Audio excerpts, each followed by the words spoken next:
पिछले ब्लॉग के माध्यम से आपको तो पता ही होगा कि हम उज्जैन दर्शन के लिए आए हैं। तो महाकाल का दर्शन कर लिए। महाकाल दर्शन करने के बाद उनके सामने ही माता सिद्धि मंदिर है जो 51 शक्तिपीठ में एक है। तो बस हम अब यहाँ पे आ गए दर्शन के लिए। यहाँ पे ज़्यादा लाइन लगने की ज़रूरत नहीं थी, भीड़ बहुत कम थी। तो हमने सबसे पहले प्रसाद लिया और लाइन में लग गए और जल्दी से दर्शन करके निकल गए। यहाँ पे बगल में ही एक महादेव मंदिर है, वहाँ पे गए। फिर महादेव मंदिर में भी ज़्यादा भीड़ नहीं थी, मंदिर बहुत खूबसूरत था। लेकिन बात यह है कि सभी लोगों को अंदर जाने नहीं दे रहे थे। बाहर के प्रांगण में बहुत सारी छोटी छोटी मंदिरें थी, तो हम वहाँ पे पूजा कर लिए। ये जो स्तंभ दिख रहा है ना, शाम को इसमें आरती होती है, आपको बिल्कुल दिखाएंगे। वहीं पे एक महासिद्धि माया करके एक गुफा की तरह था, जिसमें मतलब 24 घंटा ज्योति प्रज्वलित होती थी। तो मैंने उसको भी देखा। ये देखिए, वही वो मंदिर है। उसके बाद वहाँ से निकल के हम आ गए हैं गढ़ कालिका मंदिर। गढ़ कालिका मंदिर भी शक्तिपीठ है, जो 51 शक्तिपीठ में एक है। तो यहाँ पे हमने दर्शन किए। यहाँ मतलब गर्मी इतना ज़्यादा है कि बच्चों के साथ दर्शन करने में बहुत समस्या आ रही थी। अगर आप प्लान बना रहे हो तो खास करके मई जून के महीने में बच्चों के साथ मत जाया करो कहीं भी घूमने। हमें बहुत परेशानी हुई, फिर भी हम आए थे तो जैसे तैसे दर्शन तो कर ही लिए, क्योंकि यहाँ पे भीड़ बहुत ज़्यादा होती है, लाइन बहुत लंबी होती है और कोई भी हेल्प नहीं करता। यहाँ पे कोई देखते भी नहीं। बच्चा अगर रो रहा है फिर भी आगे वाले आपको सपोर्ट नहीं करेंगे, वो आगे जाने नहीं देंगे, क्योंकि वो भी बहुत देर से लगे रहते हैं। फिर तो इसमें कुछ बनता ही नहीं है। वीआईपी दर्शन के लिए हर जगह सुविधा नहीं होती है, जहाँ जहाँ है वहाँ तो ठीक है, लेकिन कहीं कहीं वीआईपी सुविधा भी नहीं है। तो हमने पूजा की। पूजा करने के बाद हमें भूख भी लगने लगी थी, क्योंकि अब 2 बजने वाला था। सुबह से हमने कुछ खाए पिए नहीं थे। तो बस हमने ड्राइवर भैया को बोला कि चलिए अब किसी होटल में। फिर उन्होंने हमें होटल में लेके आ गए। होटल में यहाँ पे ऐसा था कि आप 150 रुपये में एक आदमी की थाली थी, अब जितना चाहो उतना खा सको, लेकिन भूख में कुछ भी खिलाता नहीं है। हमने तो सोचा बहुत खाएंगे, लेकिन कुछ ऐसा हुआ नहीं। 3 रोटी खा के ही हम परेशान हो गए। उसके बाद ये मंगलनाथ मंदिर है। ये कहा जाता है कि भारत में मात्र एक ही मंगल भगवान की मंदिर है। यहाँ पे मांगलिक दोष का पूजा भी होता है। जिनको मतलब मांगलिक दोष का पूजा पाठ करवाना है, यहाँ पे करवा सकते हैं।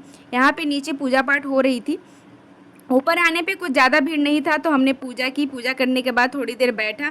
उसके बाद यहाँ पे मैं संदीपनी आश्रम में आ गई, जहाँ पे श्री कृष्ण भगवान ने अपनी शिक्षा दीक्षा ली थी। तो एक तरह से म्यूजियम की तरह है, जो कि बहुत सुंदर है। आप ना उज्जैन में महाकाल दर्शन करने के बाद आप एक ऑटो बुक करो, और उसको बुक करने के बाद पूरे उज्जैन में वो हर जगह अच्छे से दिखा देते हैं। तो हमने वही किया था, एक ऑटो लिया ताकि वो थोड़ी देर रुके। यहाँ पे एक मतलब बस भी चलती है टूरिस्ट के लिए, लेकिन उसमें टाइम ज़्यादा नहीं दे पाते। ऑटो वाले भैया आपको अच्छे से घुमाएंगे, टाइम देंगे। तो बस हमने वही किया। 500 रुपये लिए थे हमें एक ऑटो के लिए। अगर आप 2-3 व्यक्ति हो तो आपको पुराता है, आप यही करो। इससे आपको टाइम भी मिल जाएगी और अच्छी तरह से घूम भी लोगे। बस वाले में क्या होता है कि आपको जहाँ भी जाएंगे आध घंटे 15 मिनट टाइम देते हैं और कहते हैं चलो, तो उसमें देख नहीं पाते हैं। आखिर देखने गए हैं तो थोड़ा टाइम तो चाहिए ना, इसलिए हमने ऑटो किया। यहाँ पे देखिए सारा मतलब फोटो बनाया हुआ है। श्री कृष्ण भगवान ने कब किससे मिले, क्या बातें हुई, सब लिखी हुई है। आप आराम से अगर 2 घंटे 3 घंटे भी यहाँ पे घूमोगे तो आपके लिए कम पड़ेगा, लेकिन हमारे पास टाइम नहीं था, तो बस हम जल्दी जल्दी ऐसे ही देख रहे थे। यहाँ पे गोमती कुंड है। इसमें कहा जाता है कि जब इनकी विद्या ग्रहण कर रहे थे तब यहीं पे श्री कृष्ण भगवान नहाते थे। तो बस वो अभी पानी तो है नहीं, एकदम देखिए पानी कम हो गया है, एकदम ग्रीन ग्रीन हो गया, लेकिन देखने के लिए बहुत अच्छा लग रहा था, सुंदर लग रहा था। यहाँ पे उनकी 64 विद्या जो उन्होंने ली थी ना श्री कृष्ण भगवान ने, उसका यहाँ पे चित्र के द्वारा विवरण किया गया है। और सबसे अच्छी बात ये थी कि जो बनाया गया है ना, ये बिल्कुल हाथ से बनाया गया है। ये देखिए ऊपर जो है ना वो गोबर से लेपित किया गया है, और नीचे बम्बू को काट काट कर बनाया गया है। ये देखिए धागा बम्बू बांधकर, मतलब पूरी हस्तकला है। यहाँ पे देखने में बहुत सुंदर लगे आपको। यहाँ पे आप जितना टाइम दोगे ना उतना कम है। फिर भी हम जल्दी जल्दी जैसे तैसे मतलब देखा, सब देखा, लेकिन आराम से बैठ के पढ़ते ना तो बात ही अलग थी।